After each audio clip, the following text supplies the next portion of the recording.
What's up guys, welcome back to Halfman Half Tech. So today Apple released quite a number of updates, and among those they released iOS 14.5, and this is developer beta 1. At the time I'm recording this video, this is only available to developers only, and hopefully soon it will be available to public beta testers. So just to show you some of the other updates that Apple released today, you can see that they also released iPadOS 14.5, they released watchOS 7.4 beta, and they also released tvOS 14.5 beta. Most of these updates I'm going to be covering on this channel, so please subscribe if you haven't yet done so. So for me, on my iPhone that you see here, this is the iPhone X. It actually came in as a big file. It came in at around 4.1 gig. And if we go into settings quickly just to see the software changes that came with this update, you can see the software version 14.5, and the build number that came with this update is 18E5140J. J isn't the best when it comes to stability. Just goes to tell you that this is the first generation of this iOS 14.5 beta, so more betas will be following, and it's highly unstable. And then also, if you go to see the modem firmware version, you can see that it's been updated from the previous that we had. So now we have 4.03.03. This is amazing. It could mean that most of the issues that have to do with Bluetooth, cell, Wi-Fi, AirDrop will be solved. Now, there's a lot of new features and changes that came with this iOS 14.5, and I'm going to be highlighting quite a number of those. And the first one has to do with developers who are now mandated to supply or comply with Apple's app transparency rules. So this means that every time they want to track you across sites or use your information, they will be able to ask you. And basically how you do this, if you go into settings and then go to privacy and then you go to tracking, you actually be able to allow apps to request to track you across website and other platforms. So this is something good. And also something else that came with this update has to do with the ability for you to be able to unlock your iPhone using your Apple Watch. Now your Apple Watch also needs to be on watchOS 7.4 alongside an iPhone that is on iOS 14.5. All these updates are still in their beta stages, so you will need a beta profile in order for you to see this. And how you basically turn this on, if you go into your settings and then go to where it says Face ID and passcode, and then put in your passcode just like this, you'll be able to now see this option that says unlock with Apple Watch. And if you turn it on and make sure that risk detection is turned on and passcode is turned on for your Apple Watch, you'll now be able to unlock your iPhone using your Apple Watch. So I have my mask here, and let me just put on the mask and demonstrate how this works. So basically, as you can tell from my voice, I've put on my mask, and now let me lock this iPhone here and then try to unlock. So you see what it says, unlocked by Apple Watch. Again, that was kind of quick. So you see it first writes that it's unlocking, and then it will tell you that the iPhone was unlocked using the Apple Watch. And let me just remove my mask. So this is a function that is actually enabled by watchOS 7.4 and iOS 14.5 side by side. You have to update both of your devices, and it's something that we longed for considering the times that we are living in. Now, if you have the iPhone 12 and you have 5G and you have dual SIM, you can now use your dual SIM across both lines, and this is something that has now been made available on iOS 14.5. Another change that came with this update, if we look for the fitness app, so if you open fitness and you are an Apple Fitness subscriber, you now be able to actually AirPlay your workouts on different devices and even smart TVs that support AirPlay too. This is something good that came with iOS 14.5. And the unfortunate part is that when you are doing the workout in fitness app and also you are doing a workout using your Apple Watch, the biometrics of the Apple Watch won't actually show up on the external display or the smart TV that you're using AirPlay to connect to. So hopefully that's something that they can fix in future, but it's good that they have finally added this because quite a number of people were longing for this. And then also this iOS 14.5 actually supports a variety of Xbox Series X controllers. So all the new controllers are now supported, and you just have to go to the Bluetooth section in order for you to connect to those devices. So Xbox Series X and the PS5 DualSense controller is supported on iOS 14.5. It's something good, and for gamers, I guess this means everything to them. And also something that changed with this update has to do with the wallet. So if you have an Apple Card and you want to set it up, you can actually be able to set up family share or share your Apple Card as a family. So this will allow you to basically share your payment or your card with friends, or perhaps with family members or your spouse. And it's something that quite a number of people do outside the Apple world, but now on iOS 14.5 it's available. And also something else that changed with this update has to do with the software update page. So if we go to software update, you can see that we now have a new display here. We have a green check mark that shows up here, and it says iOS 14.5. Your iPhone is up to date with all the latest bug fixes and security enhancements. And the same is true on the Apple Watch. If you go to the Apple Watch and try to do a software update, it will also tell you the same, that watchOS 7.4 is up to date with all the latest bug fixes and security enhancement. And it's good to see that this has been implemented. Now, if you were actually to do this on the Apple Watch, you won't be able to see the same screen just like that. So it's something that's updated in iOS 14.5, but not yet on watchOS 7.4, which is the version that I have here. Also, something else that has been improved with this update has to do with Siri. So with Siri, you can now place emergency calls. So if we hold this, call emergency services.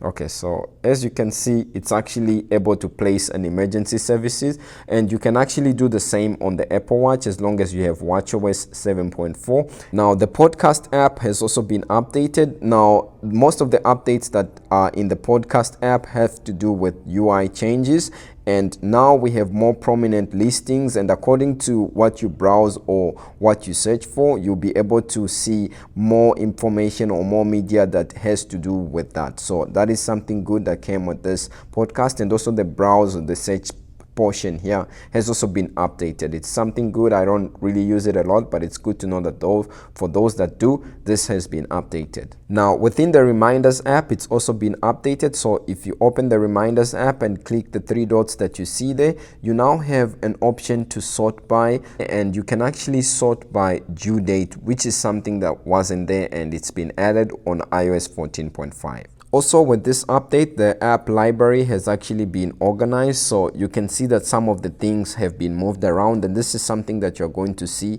once you update. They've sort of tried to make sense of these categories even more than what was there before, and that is a good thing. Now, the News app has also been updated. If you go to the News Plus section, you have this new section that says For You, and this basically gives you a more customized user experience according to the articles that you follow and also the type of news that you used to read. So this is something good that has been updated with this update. And for the iPad, if you are on iPadOS 14.5 and you actually turn on your iPad in horizontal mode, it will actually start up with the Apple logo also oriented, which is something good that has been upgraded with this update. On the iPhone, they've updated the Apple Watch slightly. So if you go to this place that you see where it says Watch Gallery, you notice that this icon here on the bottom has been changed. So you now have a check mark in the middle and the bold Apple Watch and then Face Gallery. So that has also been updated. Also on the iPad, you now have emoji search, which wasn't there before. So that is good. Now also there is quite a number of UI changes when you ask Siri to find a person using the Find My app or find different items, be it find your Apple Watch or something. So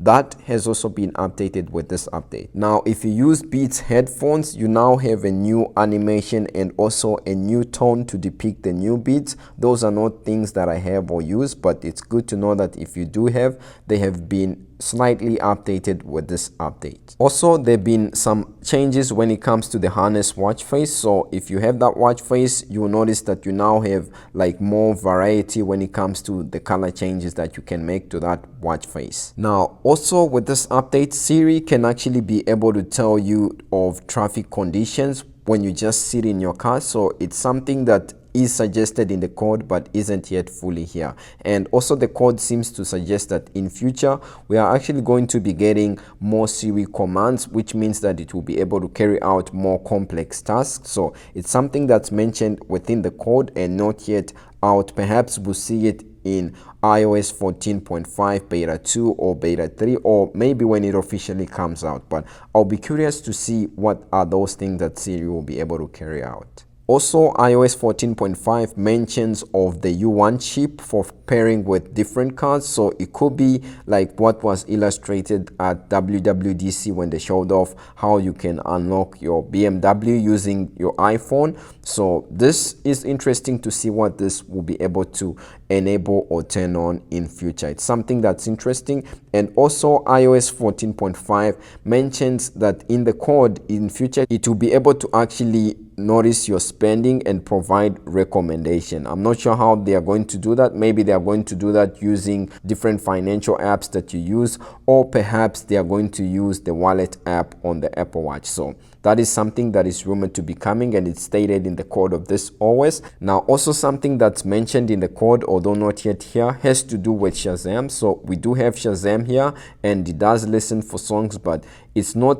yet perfect when it comes to the integration. And with iOS 14.5 the code seems to state that in future there will be better integration across Apple devices, perhaps to the Apple Watch or to the iPhone or even maybe to the Mac. That will be something that I'm curious to see how that will be carried out. And also the code within iOS 14.5, as you can see, there is quite a number of things that are going to be coming with this update that are not yet here. So it's interesting. So the code mentions that in future you'll be able to make changes using Siri. So can you make changes to my contact Benjamin? So as you can see, it says I can't create contacts for you, nor can Siri edit contacts, but in future the code seems to suggest that Siri might be able to do this. And also the code mentions of different wallpapers. So it's something that's interesting to see which wallpapers they will provide, as with this update itself they actually aren't any new wallpapers. This is the Pan-African wallpaper that is available on the Apple website. And also if you update your watch to watchOS 7.3 or 7.4, you get this new watch face. And just to go along, I just also put it on the iPhone. If you want it from Apple's own website where they're providing it, I can leave a link for you in the description of this video. And the last thing that I have to mention that's stated within the code of this iOS 14.5 has to do with new diagnostic sounds that could maybe be relating to the new AirPods Pro or AirPods Pro Max. So new sounds might be coming which will help you figure out different problems or carry out different tasks on your AirPods Pro or AirPods Max. So I won't go into how the battery is performing or how the device is performing, but as you can see, this update brings quite a ton of new features and changes, and I'm happy for it. Although the build number isn't one that I would really recommend that you update to. So as you can see, it has a J at the end, and J isn't the best when it comes to stability. Other than that, that's about it for me. I covered most of these updates, so do check them out on the channel. I also covered watchOS 7.4. If you haven't seen it, it's live. And stay safe guys, and I'll see you in the next video very soon. Peace.